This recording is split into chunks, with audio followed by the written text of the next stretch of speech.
Rebecca and Kyle Hastings had always dreamed of owning a house they could call their forever home. When they stumbled upon the weathered Victorian on the outskirts of Windir, Maine, they thought it was fate.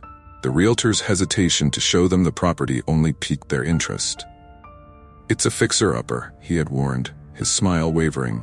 Rebecca, the optimist, had brushed it off. Kyle, the pragmatist, had run the numbers. Together, they convinced themselves the house was perfect. The day they moved in, Rebecca was enchanted by the old woodwork and stained glass windows, while Kyle marveled at the craftsmanship of the creaky banisters. But as they stood in the kitchen peeling decades-old wallpaper, Rebecca noticed something odd. "Why is there another door here?" she asked, pointing to a small, almost unnoticeable panel in the corner of the room. Kyle frowned. The floor plan didn't show that. Curiosity got the better of them. After prying it open, they found a steep staircase leading down to a basement that wasn't on the blueprints. The air was thick, musty, and faintly metallic. A single dim bulb illuminated a cavernous space filled with old furniture, faded photographs, and stacks of yellowed newspapers. But it was the smell that struck Rebecca, damp wood and something sour, like spoiled fruit. "This wasn't in the listing," Kyle muttered, his voice uneasy. Rebecca's gaze settled on an antique rocking chair in the center of the room. It faced the corner, where a child's doll sat slumped against the wall. Its porcelain face was cracked, and one eye was missing. "Creepy," she said with a nervous laugh, though a chill ran down her spine. That night, while Kyle slept, Rebecca found herself drawn to the basement. She carried a flashlight, unable to shake the feeling that something was off. The moment she stepped into the space, the air seemed heavier. She walked to the rocking chair, now inexplicably facing the doorway. A strange scratching sound echoed behind her, faint but persistent. "Hello?" she whispered, turning toward the noise. The beam of her flashlight caught something. A name scratched into the wooden floorboards. Margaret. The name sent a jolt through her. She backed away, but her foot hit something soft. Looking down, she saw an old leather-bound journal lying in the dust. Its pages were brittle, filled with meticulous handwriting. The words sent a chill through her. "Margaret is angry. Margaret wants out." Rebecca woke to the sound of hammering. For a moment, she thought Kyle had started on the repairs early, but a glance at the clock told her it was 3:17 a.m. She nudged Kyle awake, her heart pounding. "Do you hear that?" He groaned, rolling over. "It's an old house, probably pipes or something." The sound persisted, deliberate and rhythmic, coming from the basement. Rebecca's stomach churned, but Kyle grabbed a flashlight and led the way downstairs, muttering about raccoons. When they reached the basement door, the hammering stopped. Kyle flicked on the light, revealing the cluttered space below. Nothing seemed out of place, except for the rocking chair. It was swaying gently, though there was no draft. Rebecca felt the hair on her arms rise. "I told you," Kyle said with a forced chuckle. "Old houses make noise." He pulled her back upstairs, but Rebecca couldn't shake the unease that clung to her like a shadow. The next day, they began clearing out the basement. Rebecca avoided the rocking chair and the journal, which now sat on the kitchen counter. Instead, she focused on the clutter. Boxes of moldy books, rusty tools, and broken picture frames. Kyle worked on tearing down a water-damaged section of the wall, his crowbar prying apart the decayed wood. "Hey, Beck," he called, his voice edged with surprise. "Come look at this." Rebecca crossed the room to see what he'd uncovered. Behind the wall was another room, smaller and darker, with no visible door leading to it. The walls were lined with shelves filled with jars. At first, Rebecca thought they were preserves, but as she stepped closer, she realized the jars contained something far more sinister. Tiny bones. "Is this?" Kyle trailed off, his face pale. "Animal bones, probably," Rebecca said quickly, though she wasn't convinced. She grabbed one of the jars and held it up to the light. Inside was a collection of brittle fragments and something that looked alarmingly like a tiny human finger. "We need to call someone," Kyle said, his voice low. "The police, maybe." Rebecca nodded, but as they turned to leave, the lights flickered, plunging the room into darkness. The basement door slammed shut above them. Rebecca screamed, fumbling for her flashlight. When she switched it on, the beam caught the rocking chair. It was facing them now, rocking violently. Kyle yanked the basement door open, his strength fueled by panic. They scrambled upstairs, slamming the door behind them. For a moment, they stood in silence, their breaths ragged. "Rebecca," Kyle finally said, "I think we made a mistake buying this house." That night, Rebecca dreamt of a little girl with hollow eyes and tangled hair. She stood in the corner of the basement, her back to Rebecca. When Rebecca stepped closer, the girl turned, her mouth stretching into a wide, unnatural grin. "You found my name," she whispered. "Now find the rest of me." Rebecca woke in a cold sweat, clutching the journal. She flipped through its pages again, her hands trembling. The entries were erratic, detailing someone's descent into madness. Phrases like, "Margaret whispers at night," and "I can't keep her quiet" filled the pages. The final entry was scrawled in jagged letters. "She's still here. Don't let her out."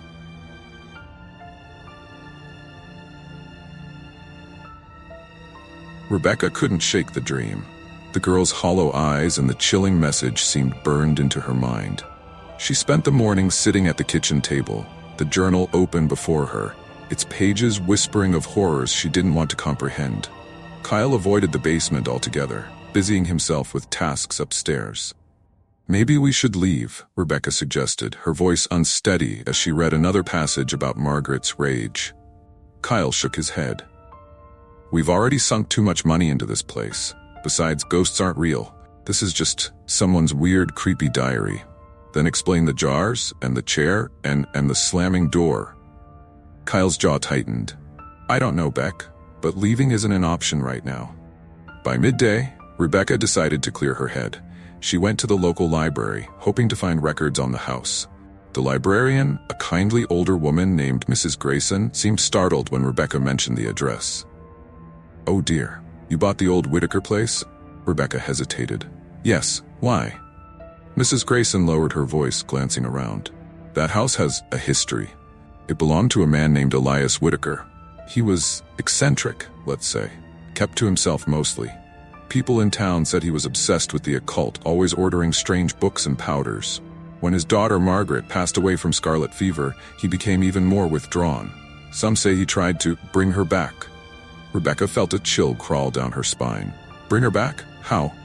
"No one knows for sure, but not long after, strange things started happening. The Whitakers disappeared, and the house was boarded up for decades. No one's lived there for more than a few months at a time since." Rebecca thanked Mrs. Grayson and hurried home, her mind racing. Kyle met her at the door, his face pale. "The chair," he said, his voice trembling. "It's not just rocking anymore. It's moving." Rebecca followed him to the basement door, her heart pounding. They opened it cautiously, peering down into the dim space. The rocking chair was gone. "What? Where is it?" Rebecca whispered. A thud from above made them both jump. They turned slowly, their eyes traveling up the stairs to the second floor. "It's upstairs," Kyle said, his voice barely audible.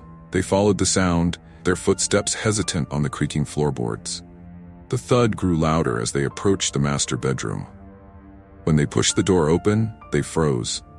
The rocking chair sat in the middle of the room, facing the window.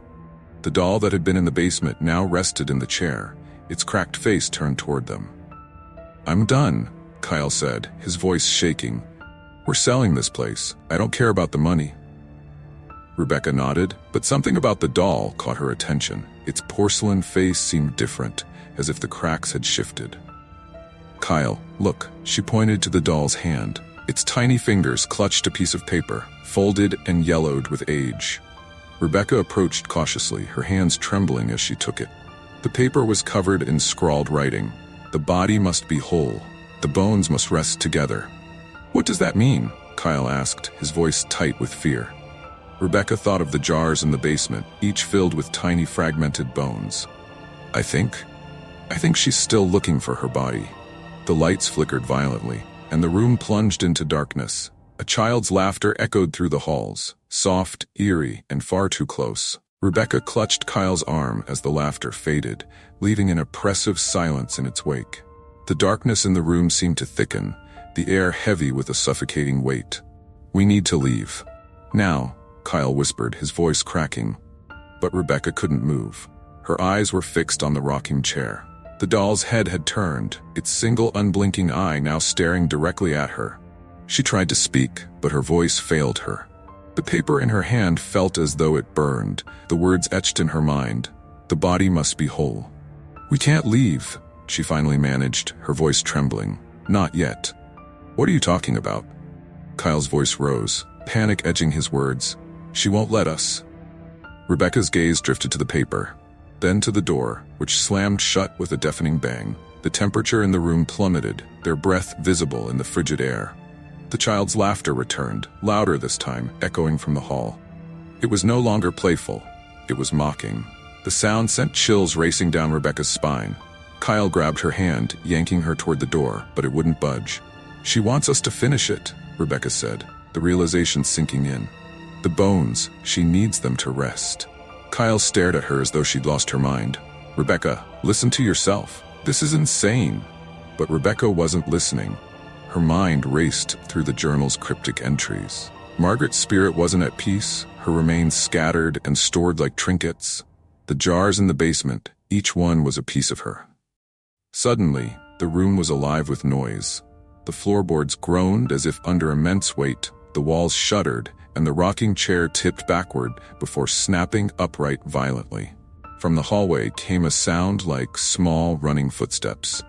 Kyle grabbed the flashlight and swung it toward the sound. The beam caught a fleeting glimpse of something. A shadow too small to be human, but too fast to discern. "What the hell was that?" he shouted.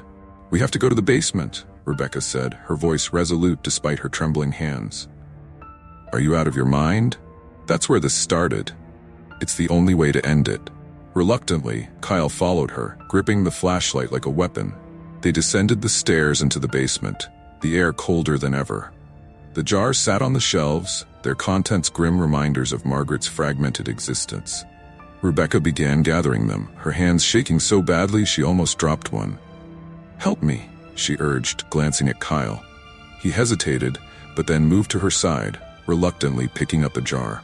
The scratching sound from earlier returned, louder and more insistent, as if something was trying to claw its way out of the walls. Once they had all the jars, Rebecca placed them in a circle on the floor.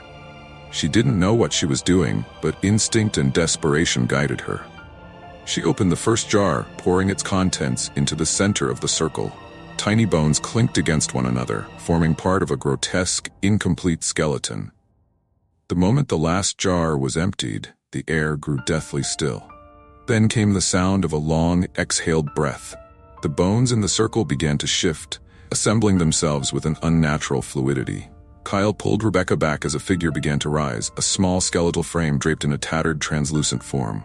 Margaret. Her hollow eyes glowed faintly as she regarded them with a mix of sorrow and rage. "I just wanted to play," she whispered, her voice high and mournful. Rebecca swallowed hard. "You're free now. You can rest." Margaret's expression twisted. "No, not free. He kept me here. You found my name." "But you didn't find him." The basement shook violently, and the shadows along the walls began to writhe. A deep guttural growl filled the space, reverberating in their chests. "Rebecca, what's happening?" Kyle shouted, his voice barely audible over the cacophony. Rebecca's eyes widened as the realization hit her. "Elias, he's still here." The shadows coalesced into a towering form, its eyes burning with malevolent fire. Margaret's fragile figure crumbled as she let out a piercing scream. "Run!" she cried before dissolving into a wisp of light. Kyle and Rebecca bolted up the stairs, the entity's growls chasing them. They barely made it out of the house before the front door slammed shut behind them.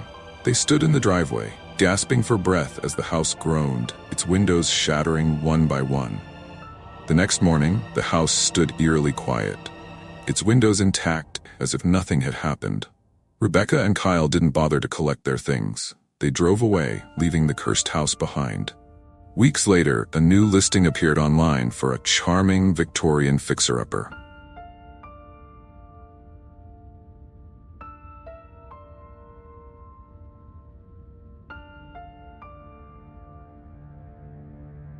It began with a hammer strike. James Hartford stood in the center of the century-old living room, its walls stripped bare of decades of paint, staring at a gaping hole in the plaster. Dust swirled in the air, catching the late autumn sunlight streaming through the cracked window. This was supposed to be their dream project, a family escape from the city, But from the moment they moved in, something had felt off. "This isn't just old house weird, Ellie," James said. His voice strained as he addressed his wife, who stood nervously at the doorway. "It's like this place doesn't want us here." Ellie laughed nervously, running a hand through her dark hair. "It's just your imagination. You know how old houses are. Creaky floors, weird drafts. You'll see, it'll feel like home once the renovations are done." But James wasn't so sure. The hole he'd made in the wall revealed something more than just rotting wood. Wedged between the beams was a small, leather-bound book, its cover cracked with age. As he pulled it out, the room seemed to darken. The warm golden light dimmed into a muted gray, and the faint sound of whispering, just at the edge of hearing, made his skin crawl. "What is it?" Ellie asked, her curiosity piqued as she stepped closer.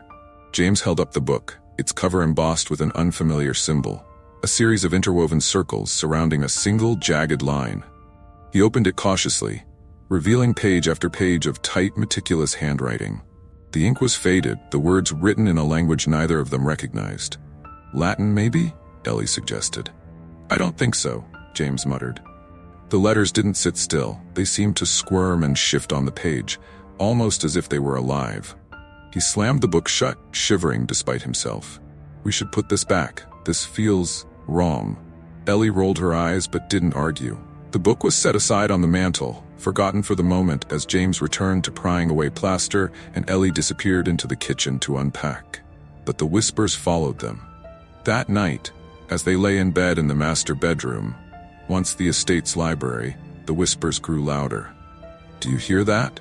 James whispered, sitting up in bed. Ellie groaned, half asleep. "It's the wind, James. Just go back to sleep." But James couldn't. He stared at the darkened ceiling. The faint whispers ebbing and flowing like waves. They weren't just random noises. They were voices, and one word repeated over and over, soft and insistent. "Leave." The next morning, the real trouble began. Ellie woke up to find the kitchen tiles sticky with what looked like black oil seeping from beneath the floorboards. The old plumbing had issues, sure, but this wasn't normal. James knelt to touch it, regretting it instantly. The fluid clung to his fingers, unnaturally cold, and the whispers began again, louder this time. They were coming from the direction of the book. He turned, and there it was, sitting on the counter, even though he was sure they'd left it on the mantel. "James," Ellie said shakily, backing away from the book. "We need to call someone. A historian or a priest, maybe." Before he could respond, their daughter Clara padded into the room, clutching her favorite stuffed rabbit. "Who's the man in the hallway?" she asked innocently, her wide blue eyes unblinking. James and Ellie froze. "What man, sweetie?" Ellie asked, forcing a smile. "The tall man," Clara said, pointing toward the stairs. "He said he wants the book back." James's heart thudded in his chest as Clara's words hung in the air. He exchanged a tense glance with Ellie before forcing himself to smile. "Sweetheart," he said gently, crouching down to Clara's level, "there's no man in the hallway. Maybe it was just a shadow." Clara frowned, hugging her stuffed rabbit closer. "No, Daddy. He was there. He's very tall, and his eyes are black. He said the book belongs to him." Ellie inhaled sharply, her hand gripping the edge of the counter. "James?" "Let's not jump to conclusions," James said, standing abruptly. He needed to stay calm, for Clara's sake. Maybe she overheard us talking about the book and had a bad dream. "Right, Clara?" But Clara only shook her head. "He's still there," she said softly, pointing again. James turned toward the stairs, every muscle in his body tense. The hallway was empty, bathed in morning light. There was no man, just peeling wallpaper and the faint creak of the old house settling. He turned back to Clara with a reassuring smile. "See? Nothing there." Clara didn't look convinced, but she let James guide her to the table for breakfast. Ellie, however, wasn't as easily soothed. She followed James into the living room, her voice low and urgent. "James, we need to take this seriously. Clara's never made up anything like this before." James rubbed his temples, exhaustion pressing down on him. "I know it's weird, Ellie, but what do you want me to do? Call the cops and tell them there's a spooky book and an imaginary tall man?" Ellie's eyes flashed with anger. "No, I want you to stop acting like this is normal. The black stuff on the floor, the whispers, that damned book moving around. None of this is okay, James." Before he could respond, the kitchen light flickered, and a sharp bang echoed through the house. Both of them froze, their eyes snapping to the source of the noise. The door to the basement had swung open violently, the old hinges groaning in protest. "Didn't you lock that last night?" Ellie asked, her voice trembling. "Yeah," James said, swallowing hard. He grabbed a flashlight and moved toward the basement, the beam of light trembling slightly in his grip. The stairs creaked under his weight as he descended, the air growing colder with every step. The basement smelled of damp earth and mildew, but something else lingered, a metallic tang that made James's stomach churn. The flashlight beams swept across the concrete walls and old shelving, stopping on something that made his blood run cold. There, scrawled across the far wall in thick black letters, were the words, "Leave or suffer." James staggered back, nearly tripping over his own feet.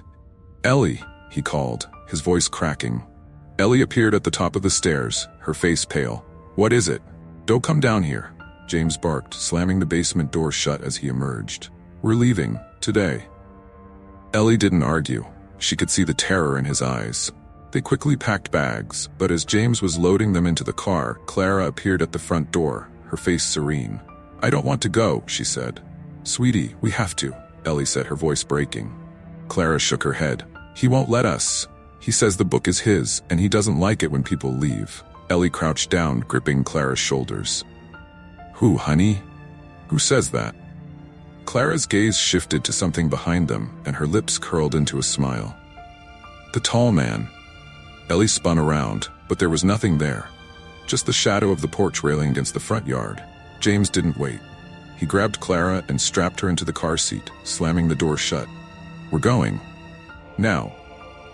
As he turned the ignition, the radio crackled to life, even though it wasn't turned on. A deep, guttural voice growled through the static. "You can leave the house, but you'll never leave me." The car stalled. The car refused to start. James twisted the key over and over, sweat dripping down his temples, but the engine only sputtered and groaned. Ellie pounded on the dashboard, her voice high-pitched with panic. "James, we have to get out of here." "I'm trying," he snapped, though his hands shook on the steering wheel. He glanced at Clara in the rearview mirror. She sat unnervingly calm, her stuffed rabbit on her lap. Her wide, unblinking eyes stared out the window as if she saw something neither of them could.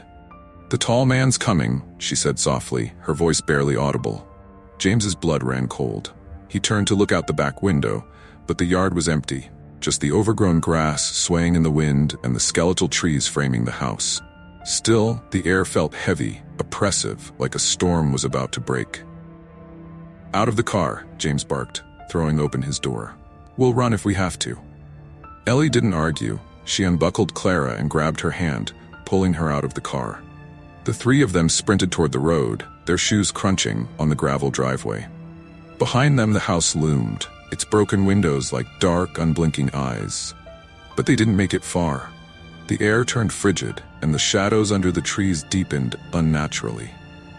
James glanced over his shoulder, and that's when he saw him. The tall man. He stood at the edge of the property, his silhouette impossibly long and thin, stretching unnaturally against the fading light. His face, or lack thereof, was shrouded in darkness, but James could feel the weight of his gaze. "Ellie, keep running," James yelled, pushing his wife and daughter forward. But Clara stopped abruptly, pulling her hand free from Ellie's grasp. "Clara, no!" Ellie screamed, but the little girl stood frozen, her eyes fixed on the tall man. "He wants the book," Clara said, her voice flat, almost mechanical. James grabbed her, hoisting her into his arms, and they bolted for the road. But no matter how far they ran, the landscape refused to change. The house remained behind them, as if the road circled back in on itself. "This isn't possible," Ellie whispered, her breath hitching. James skidded to a halt, gasping for air. He looked around desperately, his mind racing. "We're trapped. We're not getting out unless..." "Unless what?" Ellie demanded, tears streaming down her face. "Unless we give him the book," James said grimly. Ellie shook her head violently. "No, we can't. You saw what it did. It's not safe." "Neither is staying here," James snapped. He set Clara down and turned back toward the house. "James, wait," Ellie cried, but he was already running. The house seemed to welcome him, its warped door swinging open as he approached. Inside, the air was stifling, thick with the scent of decay. The book was waiting for him on the mantel, right where they had first left it. As James reached for it, the whispers erupted into a cacophony, each voice screaming a single word. "Mine. Take it," James shouted, clutching the book and holding it out. "If it's yours, then take it and leave us alone." The room darkened, the walls seeming to close in. The tall man appeared in the corner, his form flickering like a bad signal on an old television. He reached out a spindly hand, his fingers impossibly long, and James felt a force pulling the book from his grip. As soon as the tall man had the book, the whispers stopped. The oppressive weight lifted, and James collapsed to his knees, gasping for air. But the relief was short-lived. The tall man turned his faceless head toward James, and though there were no eyes, James felt them boring into him. "You've opened the door," the voice rumbled, echoing in James's skull. "And now it cannot be closed." James stumbled back to the car, where Ellie and Clara were waiting. "Did it work?" Ellie asked, her voice shaking. "I don't know," James admitted, his face pale. He started the car, and this time, the engine roared to life. They sped down the road, the house finally fading into the distance. But as they reached the edge of town, Clara spoke again. "He's still here," she said, her small hand pointing to the rearview mirror. James didn't want to look, but he couldn't help it. In the mirror, the tall man sat silently in the back seat, the book clutched tightly in his skeletal hands. James didn't say a word. His knuckles whitened on the steering wheel as the road stretched endlessly ahead. Ellie turned to check on Clara, then froze, her mouth opening in a silent scream. "James," she whispered, her voice trembling, "he's in the car." "I know," James said, his voice hollow. He couldn't bring himself to look in the rearview mirror again, not with the tall man's dark skeletal form seated in the back. The car felt suffocating, the air dense with an unnatural chill. "What does he want?" Ellie whispered, clutching Clara tightly. Clara, calm as ever, answered for him. "He wants the truth." Ellie's gaze darted to James. "What truth?" James's heart sank. He knew. He had known the moment he touched the book, the moment the whispers had started. This wasn't just about the house, it was about him. About what he had buried years ago, hoping it would never resurface. "I think it's time you told us," Ellie said, her voice sharp despite the fear in her eyes. James sighed, the weight of the past pressing down on him. "It was years ago, before I met you," he began, his voice low. "I worked on an estate in upstate New York, another renovation project. The house had a history, just like this one, and there was a book." Ellie's eyes widened. "You've seen this before?" James nodded, guilt etched into every line of his face. "I was young and stupid. I found the book hidden in the walls, just like now, but I didn't think much of it, thought it was just some old relic. So I sold it. I didn't know what it really was, what it could do. But the whispers started then, too. And strange things. Accidents." Ellie's breath hitched. "Accidents? What kind of accidents?" James's voice cracked. "The house burned down? The family who owned it? They didn't make it out." Silence filled the car, heavy and accusing. Ellie stared at him, her expression a mix of shock and horror. "You knew this could happen, and you still bought this house?" she demanded, her voice rising. "I thought it was over." James snapped. "I thought the book was gone. I didn't know it would come back." "But it did," Clara said softly, her gaze fixed on the tall man. "And now he's angry." The tall man's presence grew heavier, his form flickering like a dying light. James's hands trembled on the wheel as he felt a pressure building in his chest, a suffocating weight that made it hard to breathe. "You can't run," the voice rumbled, filling the car. It wasn't just in James's head this time. Ellie and Clara heard it too. "What do you want from me?" James shouted, his voice breaking. "Repayment," the voice growled. "You took what wasn't yours. Now you owe me." "What does that mean?" Ellie demanded, tears streaming down her face. The car jerked violently, skidding to a stop on an empty stretch of road. The engine sputtered and died, and the tall man leaned forward, his grotesque, elongated hands resting on the front seats. "One must stay," he said, his faceless gaze fixed on James. "One must pay the debt." "No!" Ellie screamed, clutching Clara protectively. "You can't take her." James swallowed hard, his mind racing. He couldn't let them take Clara. He couldn't let Ellie suffer for his mistakes. This was his burden, his sin. "I'll stay," James said, his voice shaking but resolute.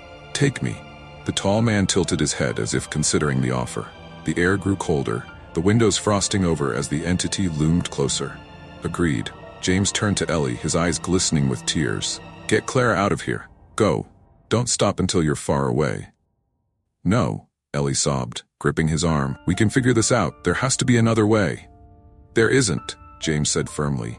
This is the only way to keep you safe. Before Ellie could argue, the tall man's bony hand touched James's shoulder.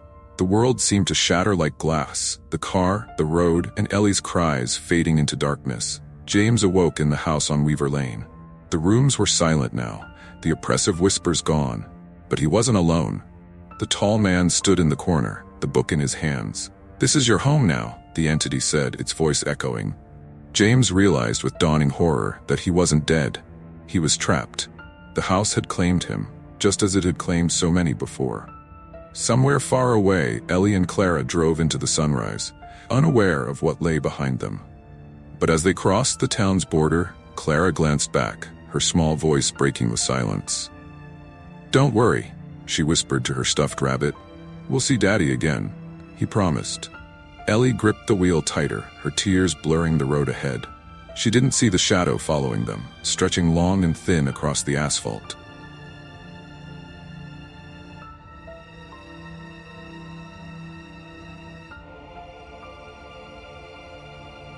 When Sarah and Ben Kincaid bought the old Victorian on the edge of town, they felt like they'd stepped into a dream.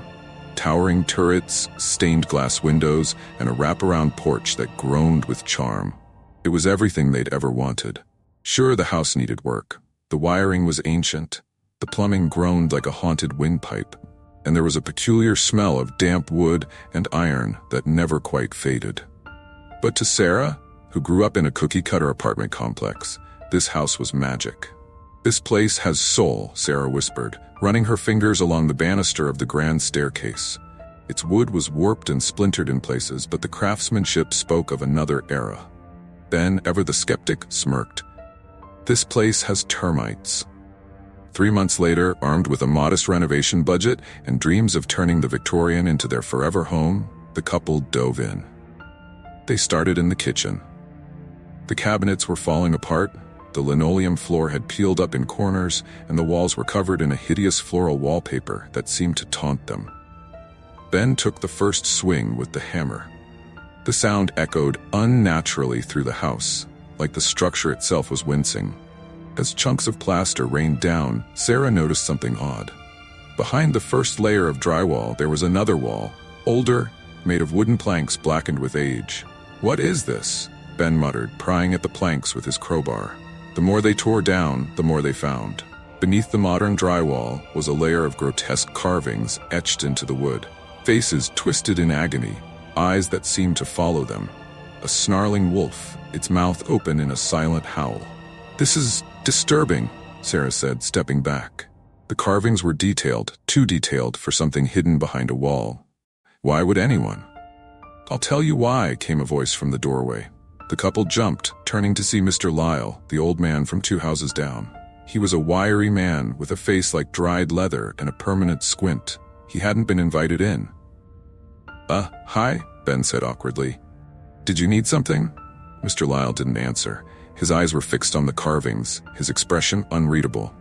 You shouldn't have disturbed that wall, he said finally, his voice low and gravelly. Sarah bristled. What are you talking about? It's our house. The old man nodded slowly, as if agreeing with something only he could hear. Used to belong to the Grayson family, lived here for generations, heard tell they had traditions, rituals. He gestured toward the carvings. You see any of them markings, you patch it right back up, fast. Okay, thanks for the unsolicited advice, Ben said, clearly trying to keep his voice light. But Mr. Lyle didn't smile. You leave it open, you let it breathe. You let it breathe. It won't stop till it's got you. With that, he shuffled back out into the rainy evening, leaving a trail of muddy boot prints on the porch. That night, Sarah lay awake, staring at the ceiling. She tried to tell herself the carvings were just weird old art. But every time she closed her eyes, she saw those faces, their mouths silently screaming.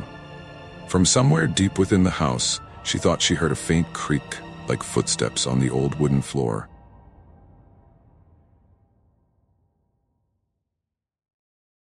The next morning, the house felt different. The air seemed heavier, like the walls were holding their breath. Sarah blamed the unsettling conversation with Mr. Lyle, but she couldn't shake the feeling that something was watching. "I think we should leave those carvings alone," Sarah said over breakfast. Ben, sipping his coffee, raised an eyebrow. "You're not seriously spooked by what that old man said, are you?" Sarah hesitated. "It's not just him. I don't know, a gut feeling. That wall felt wrong, like we disturbed something." Ben shook his head. "We're not sealing it back up. It's probably just some weird historical quirk. Besides, we can't renovate around it." Sarah didn't argue.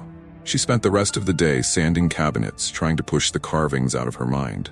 But by mid-afternoon, the oppressive feeling had returned. The house was too quiet.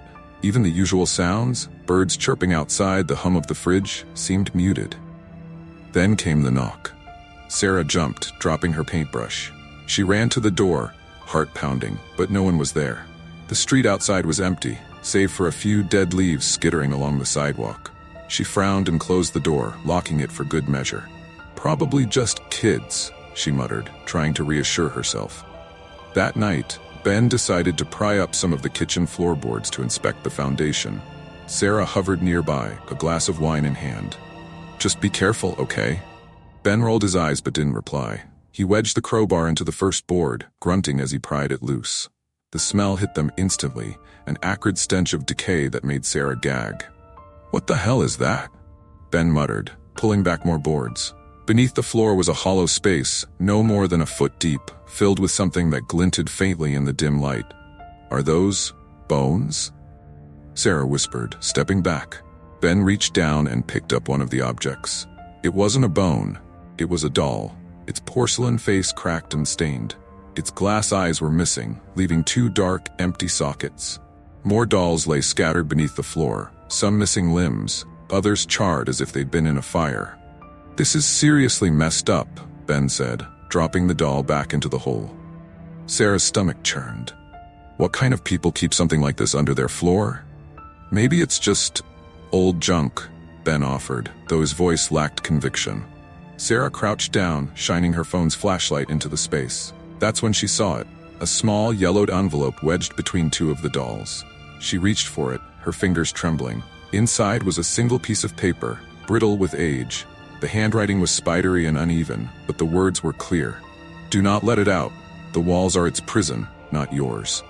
Sarah's breath caught. "Ben, look at this." He took the note, his face darkening as he read it.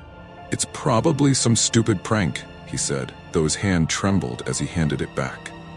Before Sarah could respond, a loud bang echoed through the house, like a door slamming shut. They both froze, staring at each other. "That came from upstairs," Sarah whispered.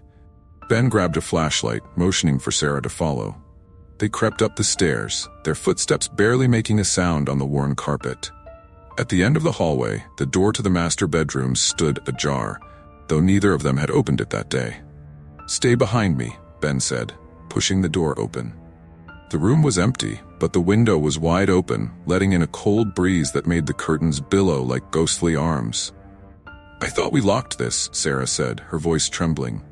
"We did," Ben replied, shutting the window. As they turned to leave, something on the wall caught Sarah's eye. Scratched into the plaster as if by fingernails were 3 words, "Let me out." The words on the wall lingered in Sarah's mind like a bad taste. For the next few days, she avoided the master bedroom altogether. Ben tried to chalk the scratches up to years of wear and tear. "Probably some prank by the last tenants," he'd said, but his tone lacked the confidence it usually carried. The house seemed to pulse with unease, the air growing colder despite the summer heat. Sarah swore she could hear faint murmurs at night, muffled whispers just beyond the edge of comprehension. At first, she thought it was the creaks and groans of the old house settling, but the rhythm of the noises felt deliberate, like a voice trying to form words. By the 4th night, the whispers grew louder. "Ben," Sarah hissed, shaking him awake. "Do you hear that?" He groaned, rubbing his eyes. "It's just the wind." But then they both heard it, a low, guttural voice, humming a discordant melody. It echoed through the walls, growing louder until it seemed to vibrate the bed frame. "What the hell is that?" Ben whispered, sitting up. Sarah clung to his arm, her heart pounding. "It's coming from the kitchen." Arming himself with a flashlight and a hammer, Ben led the way downstairs. Sarah followed, clutching her phone like a talisman. The kitchen was dark, save for the moonlight streaming through the window. The carvings on the exposed wall seemed to shift in the faint light, their jagged edges casting shadows that writhed like living things. Then they saw it. A single chair pulled out from the kitchen table, facing the wall. Sitting on it was one of the porcelain dolls they'd found under the floorboards. "Ben," Sarah whispered, her voice barely audible. "You moved the dolls, didn't you?" "I didn't touch them," Ben said, his voice shaking. The doll's cracked face stared at them, its empty sockets dark and endless. Sarah took a step back, her breath coming in shallow gasps. "I'm calling someone," she said, fumbling with her phone. "A priest, an exorcist. I don't care." Before Ben could respond, the lights flickered violently. The doll toppled from the chair, hitting the floor with a hollow thud. The room plunged into darkness, and the whispers returned, louder and more insistent. "Let me out," the voice rasped, as if it were right behind them. Ben swung the flashlight wildly, its beam cutting through the blackness. In the corner of the room, the shadows seemed to deepen, coalescing into a figure. It was tall and thin, with elongated limbs and a face that seemed to melt into itself. Sarah screamed, grabbing Ben's arm. "Run!" They bolted up the stairs, slamming the door to their bedroom behind them. Ben pushed the dresser against the door, his face pale and drenched with sweat. "What the hell is happening?" he gasped. Sarah clutched her knees, trying to steady her breathing. I don't know, but we have to leave. This house, it's not safe." Ben nodded, his resolve crumbling. "Tomorrow, first thing." But the house had other plans. That night, the whispers grew deafening, filling every corner of the room. Sarah covered her ears, but it was no use. The voice was inside her head now, whispering fragments of sentences she couldn't understand. When she opened her eyes, she saw the walls of the room shimmering, like heat waves, rising off asphalt. Slowly, the plaster began to crack and peel, revealing the same grotesque carvings they'd found in the kitchen. Ben grabbed her arm, pulling her toward the door. "We're leaving. Now." The moment he touched the doorknob, the dresser slid away as if shoved by an invisible force. The door flew open, revealing the hallway, now shrouded in a thick black fog. From the depths of the fog came a voice, low and mocking. "You open the door, now you'll see." The darkness surged forward, swallowing them whole. When Sarah awoke, she was alone. The air was dense and cold, the kind of chill that seeped into her bones. She wasn't in their bedroom anymore. The walls around her were raw wood, carved with the same grotesque faces that had haunted her since the renovations began. "Ben?" she called, her voice trembling. The only response was a faint echo, as if the house itself was mocking her. She stood, her legs shaky, and turned in a slow circle. The room had no doors, no windows, just endless carvings that seemed to shift and writhe when she wasn't looking directly at them. She pressed her hands to the wall, searching for any sign of an exit. The carvings were cold under her fingers, and the faces seemed to sneer at her desperation. Then she heard it, a faint, rhythmic thumping coming from above. "Ben!" she yelled, her voice cracking. The thumping grew louder, more insistent.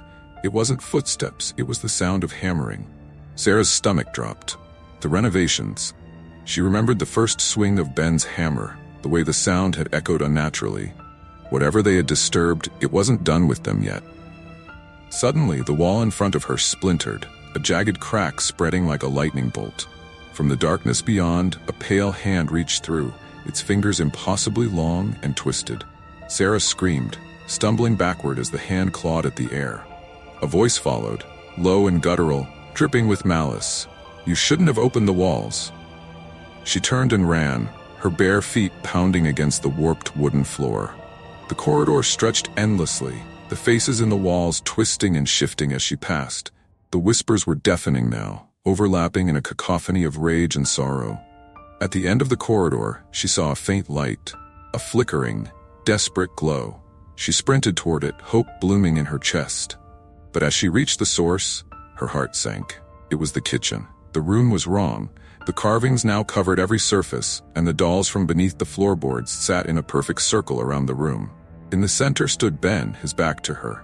"Ben!" she cried, rushing toward him. He turned slowly, and Sarah recoiled. His eyes were black voids, his face pale and stretched, as if something else wore his skin. "You let it out," he said, his voice layered with echoes. "Now it's hungry." Before Sarah could respond, the walls began to close in, the carvings shifting and merging into a grotesque, pulsating mass. The room shrank, the air thick with the stench of decay. "Sarah," Ben's voice called, softer now, almost pleading. His face flickered, human again for just a moment. "Run." But there was nowhere to go. The walls groaned, the carvings screaming in unison. The floor splintered beneath her, and she fell, tumbling into darkness. She clawed at the air, her screams swallowed by the void. When she opened her eyes, she was back in the kitchen. It was pristine, as if no renovations had ever taken place. The walls were smooth, the floor intact. Morning sunlight streamed through the windows, bathing the room in warmth. For a moment she thought it was over. Then she saw the chair. It was pulled out from the table, just as it had been before. Sitting on it was a single porcelain doll, its cracked face turned toward her. On the wall above it, freshly carved into the plaster, were the words, "It's your turn now."